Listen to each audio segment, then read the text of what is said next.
Gustave Thibon, l'équilibre et l'harmonie. L'immobilisme de la jeunesse. J'ouvre un de nos grands hebdomadaires et j'y trouve une publicité vantant les mérites de je ne sais quel sous-vêtement féminin avec ce gros titre. Pour les jeunes femmes de tous les âges. À la page suivante s'étale une autre publicité s'adressant aux jeunes grand-mères. Mieux encore, j'ai sous les yeux un prospectus émanant de la Société nationale des chemins de fer français, où les personnes âgées, auxquelles la dite société accorde depuis peu une réduction de tarifs, sont qualifiées de moins jeunes. Bravo! La maturité et la vieillesse sont effacées d'un trait de plume. La jeunesse comporte des degrés, mais elle n'exclut personne. Moins jeune, cela sous-entend toujours jeune. On ne pousse pas la rigueur intellectuelle jusqu'à se demander si ce moins, qui va sans cesse en s'élargissant, ne contredit pas ce toujours. La mode, le snobisme et le trucage sont analogues à ceux qui concernent le mobilier, mais ils jouent en sens inverse. Ici, c'est la vieillerie qui fait fureur, et d'habiles ébénistes s'évertuent à donner au nouveau les apparences de l'ancien. Là, au contraire, c'est l'ancien qu'on essaye à tout prix de faire passer pour du nouveau. Cet état d'esprit me laisse perplexe. La jeunesse serait-elle donc le suprême, sinon l'unique critère de toute valeur, de telle sorte que les autres âges de la vie n'auraient droit à l'existence et à la considération qu'à condition d'être revêtus de ce label printanier? Étrange perspective où la vieillesse n'est acceptable que comme jeunesse de seconde zone. À ce compte, pourquoi ne pas appeler le fruit une moindre fleur, l'automne un moindre printemps et le couchant une moindre aurore? Cette confusion entre jeunesse et valeur éclate dans maintes locutions courantes, comme par exemple « la jeunesse n'est pas une question d'âge ».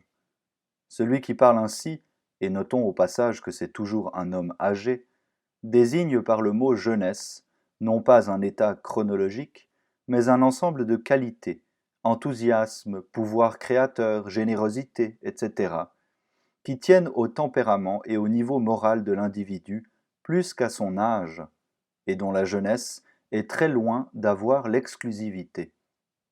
De même, lorsqu'un homme vieillissant dit à son cadet « Je suis aussi jeune que vous », cela signifie « Je ne vous suis inférieur en rien », ce qui laisse entendre que les autres âges de la vie ne peuvent nous apporter que des amoindrissements.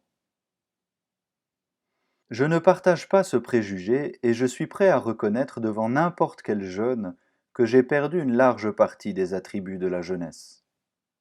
Mais j'ose timidement espérer que l'âge, qui m'a enlevé tant de choses, m'en a donné d'autres que ma jeunesse ignorait. Sinon, j'aurais vieilli en vain, et je n'aurais que de la pitié pour les jeunes, promise à un avenir aussi désolant. Cette exaltation abusive de la jeunesse tient aussi au fait que la plupart des hommes n'ont pas réalisé dans leur âge mûr les espérances de leurs premières années. Fruits immaturés, ils se retournent avec nostalgie vers le temps des fleurs dont ils ont trahi les promesses. Heureux les épis mûrs et les blés moissonnés, chantait Peggy.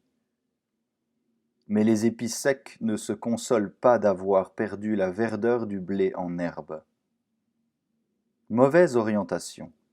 Le refus de vieillir entraîne des conséquences diamétralement opposées au but désiré. Plus on s'accroche à la jeunesse qui s'enfuit, plus elle se déchire entre nos mains, et plus s'accuse la distance entre les générations.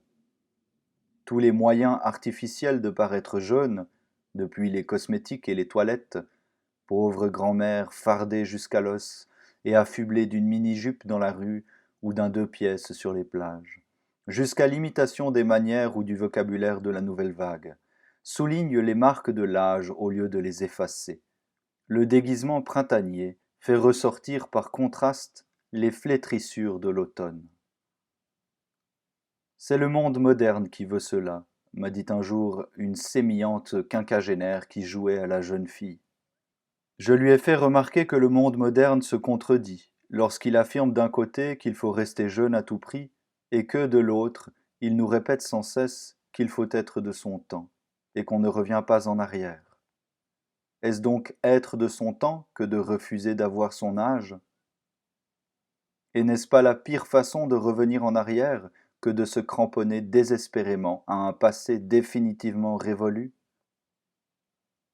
S'il y a un domaine où le dogme, par ailleurs si contestable, de l'irréversibilité de l'histoire correspond parfaitement à la réalité, c'est bien celui-là. La jeunesse a sa vérité et sa beauté aussi longtemps qu'elle dure.